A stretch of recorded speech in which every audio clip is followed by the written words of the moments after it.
Tourism promoters often come up with catchy slogans for certain destinations, and Dodge City, Kansas is no exception. Playing on its popularity as a great old West town, they've flipped the invitation that became a household phrase on TV's Gunsmoke. Instead of get out of Dodge, they want you to get into Dodge. It is inside Boot Hill Museum where the old Dodge City really comes to life.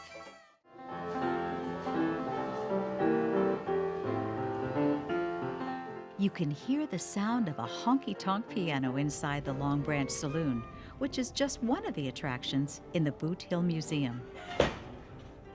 There's a boardwalk along the replica town that was built a short distance from where the actual Dodge City stood in the 1870s, during the heyday of the cattle trade.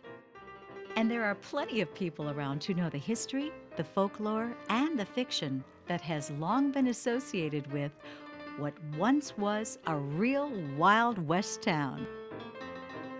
While the characters might look like they're out of the history books, people like Brent Harris let visitors know he's not Wyatt Earp.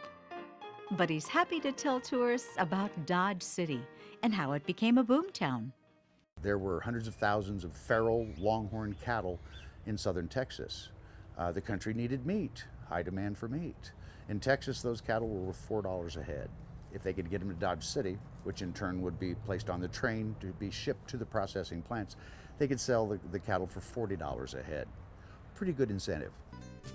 Both Wyatt Earp and Bat Masterson were lawmen in Dodge City in this era. As the convergence of guns, cowboys, saloons, and brothels created a dangerous town. And then especially Bat, became one of the quintessential Western law enforcement agents. A couple of terms as Ford County Sheriff right here in Dodge City. Dodge City in many ways exists because of Bat Masterson helping keep it together at a time where that was one of the most difficult job descriptions in the world. You can see the full version of this segment and much more in this edition of Sentimental Reflections. Join us on our video journeys each season as Sentimental Reflections presents America's heritage in story, scenery, and song.